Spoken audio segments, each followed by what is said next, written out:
Ndeshja e së shtunës mbrëma mes Anthony Joshuas dhe Christian Prengës ka nxitur akuza për kurdisje, pasi ish pronari i Crystal Palace dhe komentatori Talk Sport Simon Jordan hodhi dyshime mbi mënyrën se si u zhvillua dueli.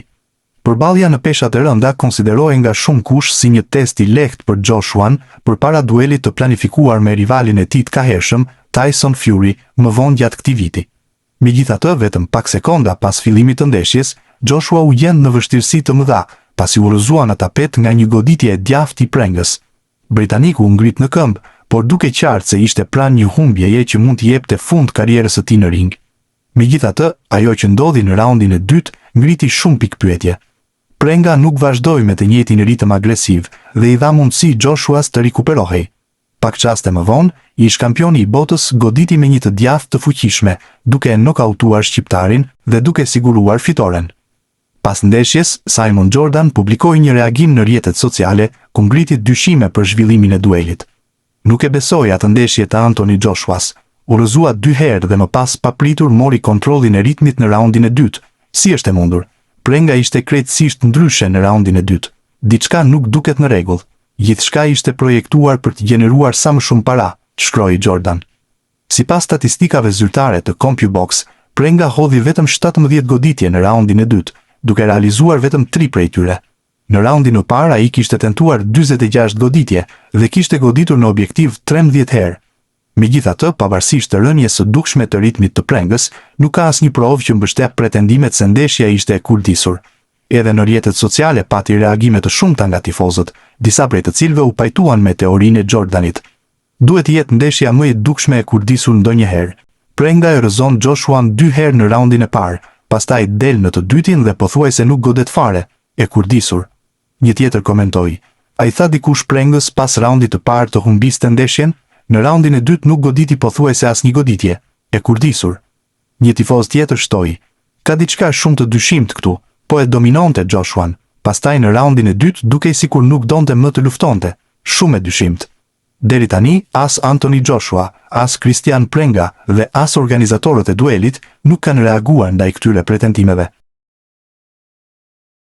Boksieri shqiptar Christian Prenga ka kërkuar falje te tifozët shqiptar pas humbjes që pësoi nga Anthony Joshua.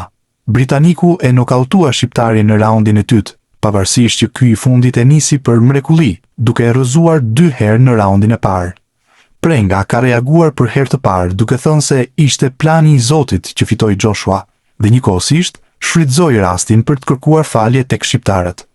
Urime për të, nuk ishte mbrëmja ime, ishte plani i Zotit që ai të fitonte. Unë jam me të. Çfarë ai thot, unë jam mirë. Mendova se mund ta bëja të njëjtën gjë edhe në raundin tjetër, por nuk ndodhi. Kisha vetëm 10% të tifozëve, por nëse do të ndodhte në Europë, ju premtoj se do të ishin 90% më shumë. Ajo që mund të them është, më falni të gjithë, nuk ju bëra krenar, por herës tjetër, shtoi ai.